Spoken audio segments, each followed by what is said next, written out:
So you recently bought some houseplants and you're thinking, ooh, I can get some more. And before you know it, you might end up in a situation like you might be able to see behind me. Stick with me in this video and I will give you some home truths that me and probably a lot of other people with large houseplant collections wish we'd known about before we started.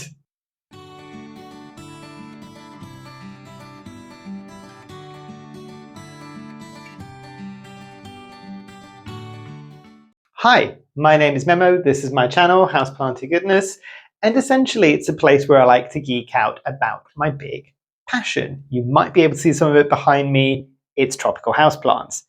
So as I said at the beginning of this video, this is a video that I would have loved to have seen when I was first starting off in my houseplant or tropical indoor plant journey.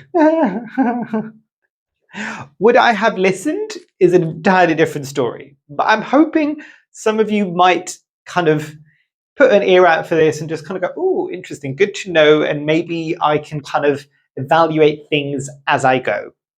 So I'm going to try and keep this positive. I don't know if the majority of this is going to be positive. I'm going to give you kind of the good, the bad, the ugly, what's and all, basically, in terms of the reality of having such a large collection. And I know a lot of people who had large collections who used to do YouTube videos on here have downsized. People on Instagram are downsizing, and this might give you an indication as to why. So I've got 10 topics that I really want to cover, but let's dive into the first one.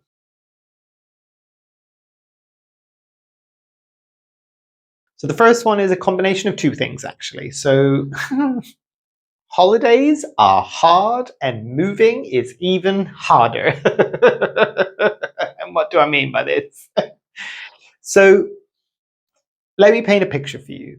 Say you've got 2 or 3 different houseplants. It's a lot easier for you to turn around and say, you know what, I'm going away for a couple of weeks on holiday. I'm not going to be at home. I can get somebody to come in like kind of once whilst I'm away, check in on the house, maybe water the houseplants, done. That's fine. When you've got 100, 200, 300, 400, 500, 600, I know people that have got more than 600 houseplants. That is an entirely different thing that you need to kind of plan in advance for, basically. And it is a case of lists, using the apps. I've kind of done a video about the app that I use and kind of organizing and being kind of aware of scheduling and watering your plants. Things like that could help when you're going away on holiday and finding some very dear friend or family member that, or I think there's a few companies now that do actually offer the service kind of a bit like dog sitting, cat sitting, house sitting, that they will come in and deal with all of your plants. I'm pretty sure it's some of the big cities worldwide. I don't live in a city like London anymore, so unfortunately that service is not on offer to me. But I do have some good friends that will take care of my plants. But it is a stress. It is finding somebody who can deal with the plants. If you've got plants that are particularly sensitive, then being able to take it seriously enough when you explain some of these things to them, finding out people that can do and deal with this many houseplants. And this is more for like the long trips away. If you're going away for a couple of days, it doesn't negate the issue of you having to do a whole bunch of like care for your plants before you go away, because nobody's going to be dealing with them when you're away. Again, when we're talking about this scale. But that isn't just the case only when you've got like 400, 500, 600 houseplants. Even if you've got 30 or 40 houseplants, that might not seem like a lot to some people that have got large collections. It might seem like a lot if you've only got like 2 or 3 houseplants, but trust me, the link, and it can happen if you really start getting into your houseplants. That still is a sizable amount of plants that you need to prep before you go away, prep somebody as how to care for them whilst you're away, all of these things. As I said, the shorter periods of times they're a bit more easy because you don't have to necessarily rely on somebody else caring for your plants, but it might just mean that you're going to have to do an extra couple of hours, if not more, of care before you go away for a short trip, in order for you to not have to worry about it when you're away, basically. So there is that. Onto the moving elements of things, so moving things like house. I have moved my entire collection 3 times so far in the last 4 years. Such fun. Not easy. It's not easy. Anybody who has moved house and they've got a collection, please do give us a shout down below. Pretty sure I feel your pain. And it's not even just moving. I recently redid the whole conservatory and I had to move all the plants out of the conservatory and then move them back in. And I have, again, done a video of the update of the conservatory and I'll link it at the top. But moving volumes of plant, regardless of whether or not it's in a few other rooms because you need to do some construction work somewhere in your house, or moving large volumes of plants between properties when you're moving, is not easy. Also, at least here in the UK, and I would imagine this might be true for many places around the world, a lot of the removal or kind of moving companies, even the ones that will come and pack you up, load all of your belongings into the back of a truck to then move you, generally speaking, they won't touch plants. They'll be like, we're not dealing with this. Either it's in the garden or your own house plants. We're not dealing with your plants. You need to move those, basically. Because, and you can understand it, because somebody's got like a prize monstera that might be like 5-10 meters tall and it's huge and they've been growing it for years, and all of a sudden they put it at the back of a van and it snaps it in half. They're going to get screamed at probably. And it's not their fault. They can do the best that they can do, but these are all fragile things that you're going to move. And being aware that at the point of moving things around, things might snap, you might lose things entirely. You also having to move things in, you don't know where things are anymore. So even with the best organized schedule, the app that I've got and all of these things, there were plants when I moved house where I'm just like, for the first week or two, I had no chance of watering them because I'm just like, I do not remember where I have put them. And I have searched. But when there's this much greenery, unless you specifically know where things are, it takes a while and you lose plants, and you might lose a plant because it's been underwatered for so long and you find it months later. You forgot that you put it somewhere and it's behind other things. Moving is hard. Holidays are hard. There is ways around it and you can do forward planning. It's not all doom and gloom, but be aware of that going into owning something like a large collection, I think would be a good thing.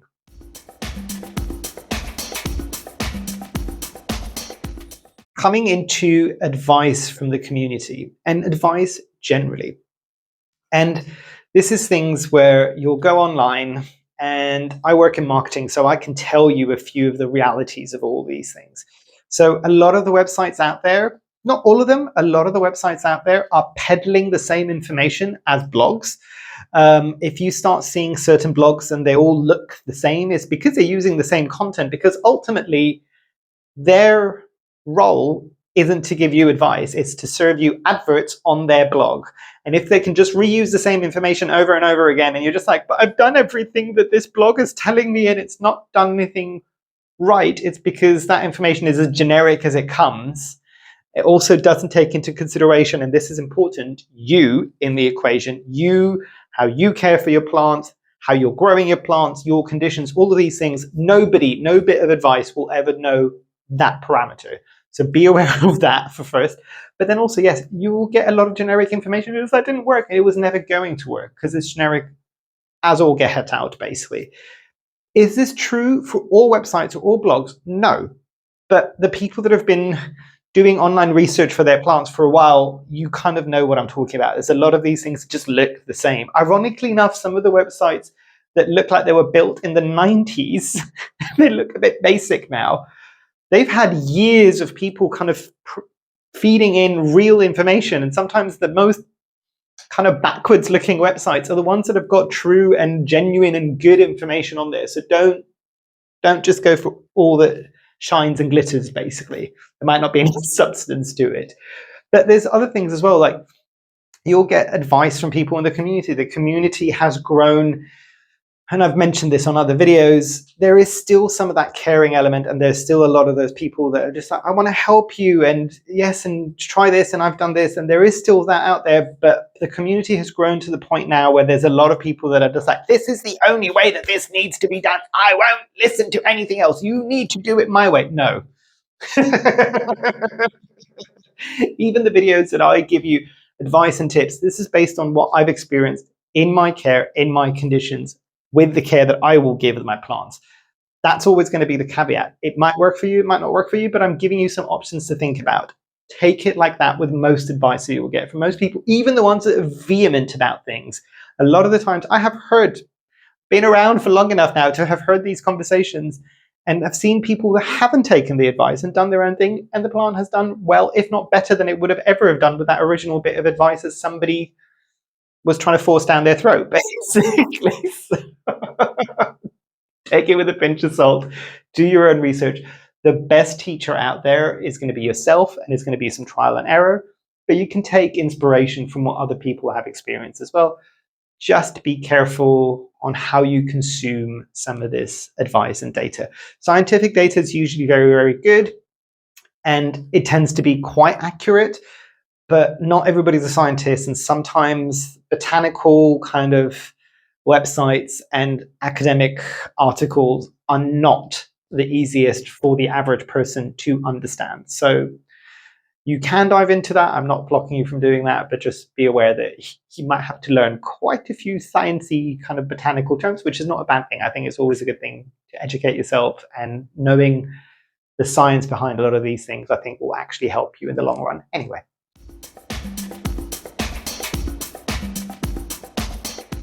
Cool. This is another big one. Just because a rare houseplant is called a houseplant does not make it easy. Once more with me, it does not make it easy, basically. If anything, if you're just starting off and you're kind of looking at rare houseplants and you decide, oh, it's a houseplant, I can take care of it. Step away from the very expensive philodendron or anthurium or any other plant that you're looking at getting, and take a moment to just think, if it's rare, which means it hasn't been on the market for decades, it hasn't been grown at scale commercially, and it also has a big price tag, there's probably a reason for that, other than just people manipulating the market. Other than that, obviously. But a lot of the times, and I've experienced this with a lot of the plants in my care, that I'm just like, they are rare plants, or the ones that you can't find all the time, or they haven't been around for so long, at least to people's awareness, as houseplants. You need to ask yourself why. Because sometimes these plants need such specific care. And again, I can think of something like the Anthurium cutacuense, which I've got, which is very, very specific in its care needs. It needs high altitude, it grows in cloud forests, it needs a temperature drop at night. These are not straightforward things. It's not like you can buy something like a golden postle, throw it everywhere in your house, or throw it anywhere in a dark corner. It doesn't have a lot of humidity, it's dry, it's all buggery, and it does well. It's not the same. There is a reason why these plants did not become common houseplants, is because they're not there, basically. So you need to bear that in mind when you are buying them. Just to save yourself some heartache, assume they are going to be tricky, difficult, divas, all of these things, and be pleasantly surprised if they are not. That's a better way to go into it, because these plants, they haven't been grown in households for decades, basically. So people haven't learned that there's certain things that these plants are going to need, and you need to know that you can actually provide it for them, basically.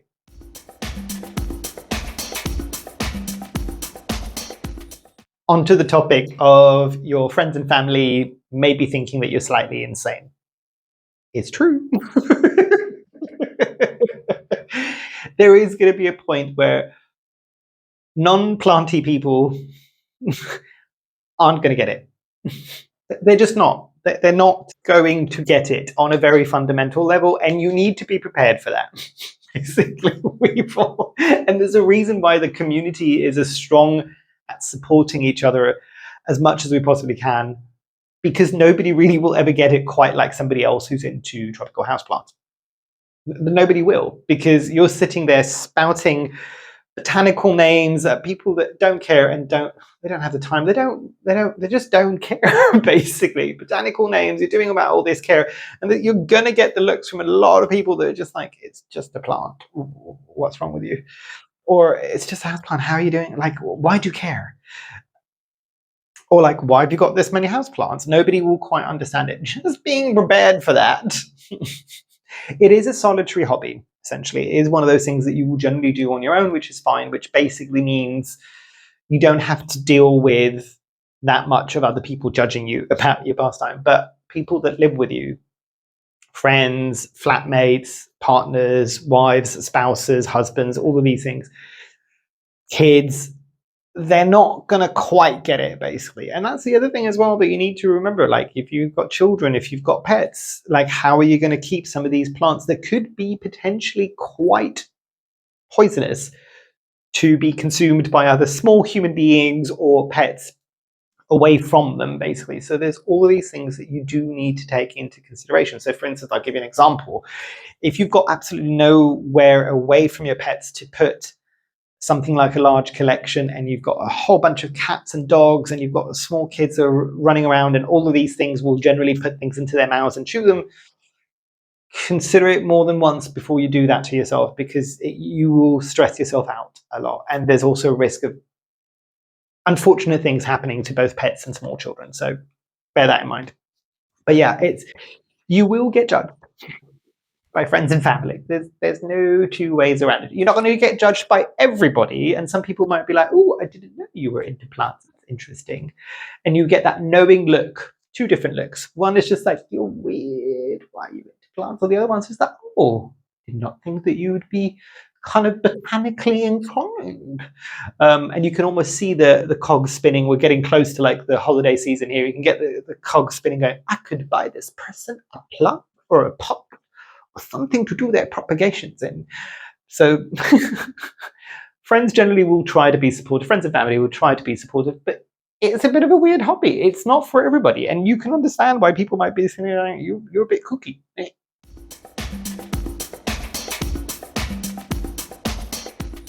The other big thing, and this is going to be one for people that have got things like phobias of insects. Pests. Pests are a reality. Pests are a reality. I will say this until I am blue in the face. I am exceptionally proud of every single one of you out there, because I've had comments from several people going, I have never had pests and have been doing this for 2 years or 3 years. Great. I am so, so proud of you, as are a lot of us. Don't get too cocky, basically, with that. And I don't mean that in a bad way. I literally just mean it in pests are a reality that everybody who has got several houseplants, I'm not even talking about 200, 300, 600 houseplants, 20, 30 houseplants is another thing. You're going to have to deal with at some point. You're going to have to deal with a spider mite infestation at some point. You're going to have to deal with mealybugs at some point. You probably are going to have to deal with thrips at some point. I feel for you, as do we all. But you're going to have to deal with it. And again, I can say this until I'm blue in the face, and I've said this in other videos as well. People are just like, you don't seem to be reacting anymore. You're very blasé about the fact that you've got pests. You get to that point after years of dealing with pests to realize that, you know what, I'm not going to have a sleepless night because a couple of my plants have got mealybugs. I'll just treat it. It's fine. It becomes less stressful. Arguably, if you've had a collection of plants and you've been pest free for 2 or 3 years, and then you have to deal with a pest infestation, it probably will seem like a ginormous thing to you. It really isn't, and you'll get through it. I promise you, we all have got through it one way or another, basically. But pests are a reality that you're going to have to deal with, basically. And I get it. I did my video on the kind of top 5 plants for mealybugs, and I gave trigger warnings on that one because I know, it's interesting, I know that a lot of people really get it out by kind of mealybugs, and it's really surprising because for me they were just like, it's fluffy things, I like to squish them, it's fine. It doesn't eke me out anywhere from. Thrips, I kind of felt like I'm going to scratch my hair off, basically, because but each of us have got their own, because I know a lot of people don't like spider mites. The concept that it's even called a spider mite, when you look at it and when you see it and you see the webbing, it looks more like a mite than it ever would do a spider, at least at the scale that you'll be able to see with your kind of naked eye. But yeah, it is a reality that you're going to have to deal with.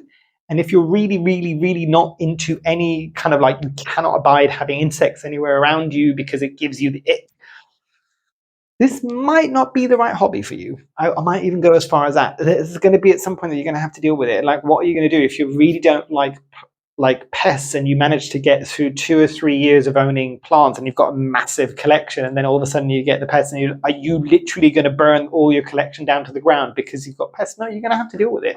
So bear that in mind.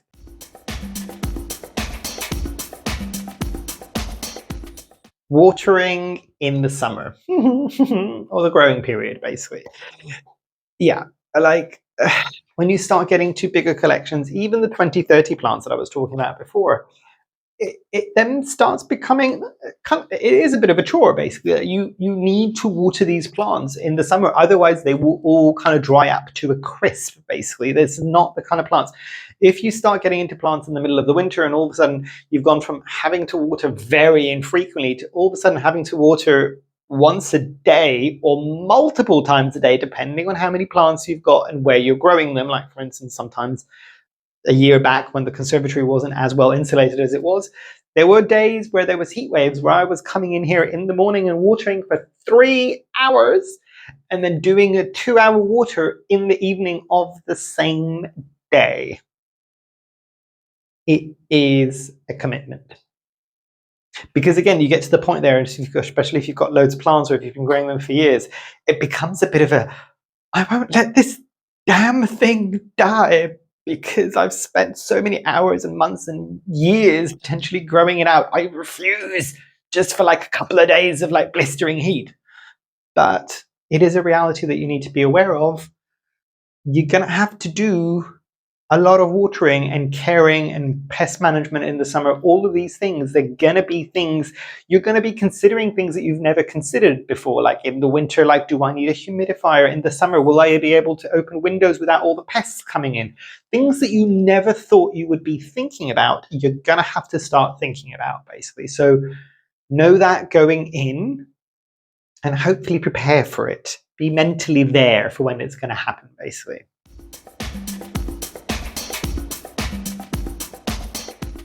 Yeah. The reality of ongoing propagation. Propagation boxes everywhere, propagation vessels everywhere. And I don't mean this is necessarily to be just a negative thing. I mean, it's a great thing. You're kind of propagating your plants. Some people might be doing it as a bit of a side hustle to make some extra money off the side of it, because some of these rarer plants can be a bit more expensive. And if you can propagate it fast enough and sell it and do all these things, it's great. For the average person that doesn't do that a lot, basically, you end up with propagation bins everywhere, propagation vessels everywhere, loads of propagations, and it is wonderful. And there is something really gratifying saying, oh, look, I made a new plant from a cutting of a plant, where if it was in your garden, it would have probably just gone into the compost bin or anything like that. You wouldn't have done anything with it. So you've got multiple propagates then. But then you've got multiple propagates. What are you going to do with all those plants? Like, if you're not doing it as a business, you then have the chore of, oh, I need to find out what I'm going to do now. And do I need to have I just gone from 200 to 300 plants in a blink of an eye because I did loads of propagations over the winter? Where am I going to put all these plants? Why have I got multiples of the same plant? Even a plant that I didn't particularly like, but I didn't want to waste the cutting, so I've rooted it out. What do I do with it now? And all. Or even worse, you're like me, where you can't get rid of anything and you're just like, oh, this is my life now. I've got to grow all these plants out now. Great. So the realities of multiple propagations, basically, it's not the same, but there are positives to all this. Like, you can get bushier plants and replant them back in and all of these things, or you can give them as gifts to friends. But then you also slightly start becoming a bit more protective of your propagations as if they were your babies. So it's a kind of like one of those things. I've managed to propagate this really expensive, really rare plant, or really difficult plant, and I'm not going to keep it in my collection. I don't want to beef up my plant to look even more bushy, but I want to give it to somebody. But I can't give it to that individual because they don't do plants, and I know that if I send it to them, they'll just die. So it adds layers to the whole situation. So just remember, like, take it easy with your propagations. Make sure that you're propagating because you actually know what you're going to do with the propagate when it survives. Assume success every time. Assume success. They might not always be successful, but assume success. What are you going to do with that plant that you've just propagated? Know that before you do it. Trust me. It will make your life a lot easier.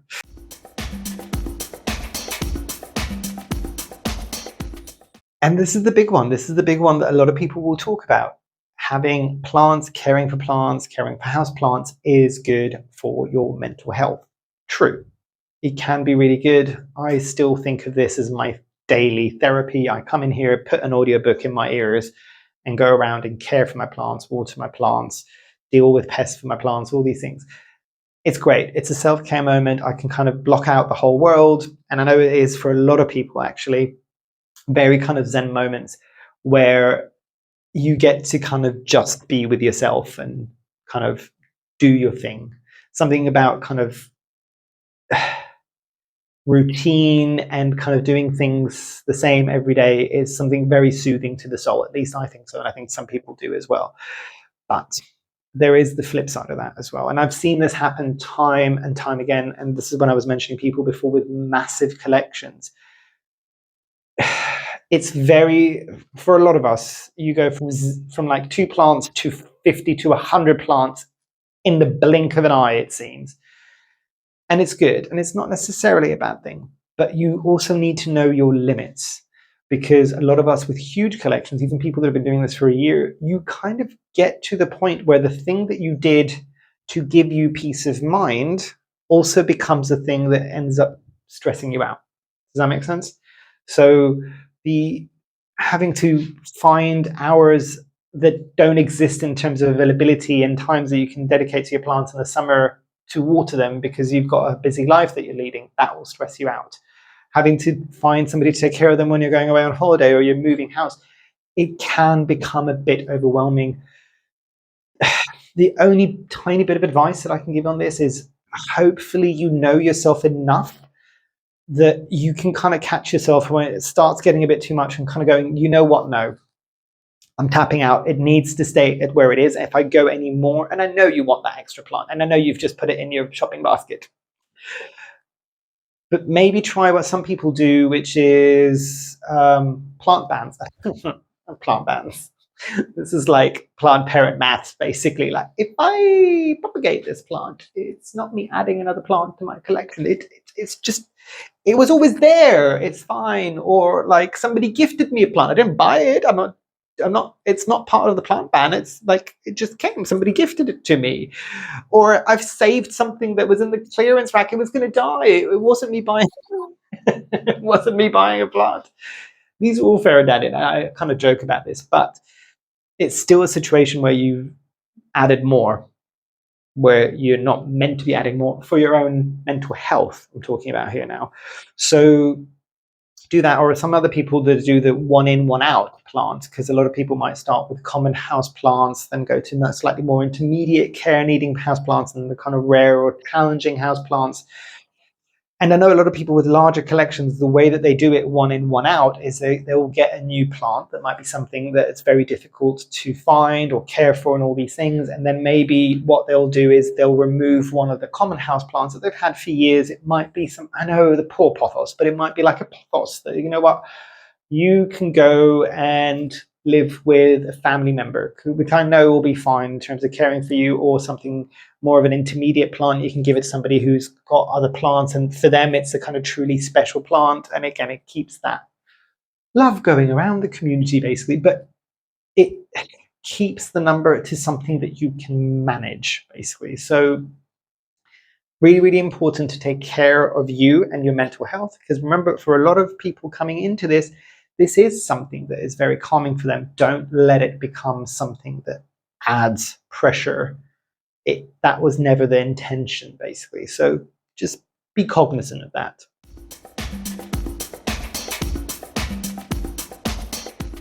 I'll end up with a funny one, because anybody who's been around long enough for houseplants will know this. plants clean the air. Isn't that a myth? They do.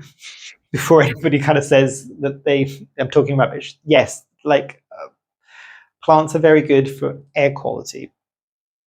The one thing that a lot of the more kind of standard plant shops would be like, hey, they're great, they clean the air. Yes, if you lived in the middle of a jungle, and there was one study I think that was done by NASA years ago, you need to see the conditions, find that original study, it's not easy to find, and see quite how many houseplants were, or plants generally were in an enclosed space. Let's put it this way, even with this many houseplants that I've got in one space in the conservatory, yes, does the air quality feel better? Yes. Is it making a significant enough difference? No. Which then translate of, you've got 3 houseplants in your bedroom. Your bedroom is all of a sudden not it's not going to be like the cleanest air that you've ever breathed in because you've got 3 houseplants.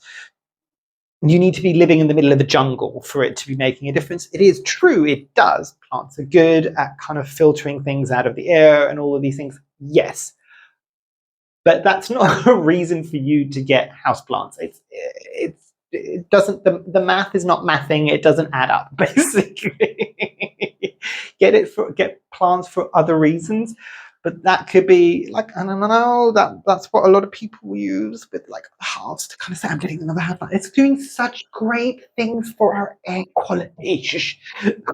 Fine, use that if you want. But as long as you're aware that it's not going to make that much of a difference, just you don't get disappointed. You're kind of going, oh, I thought I was going to be like the best quality air that I could possibly have. Look at all of these plants. It doesn't quite work like that. But yeah, I think that's everything I wanted to cover today. I know this is a bit of a random video. I have to say I've enjoyed kind of talking through this. It's been very cathartic for my soul, hopefully for some of you that have watched this. Hopefully even the people that have got the big collections and they know all this, if you've watched this video and you found it funny, because let me know down below. If you are starting off now with something like a collection and some of these things have surprised you, again, let me know down below. But yeah, it's always good to know these things before it kind of gets a bit too much. As I said, this would have been a video that I would have loved to have stumbled on when I was first starting off. Just somebody kind of talking through the realities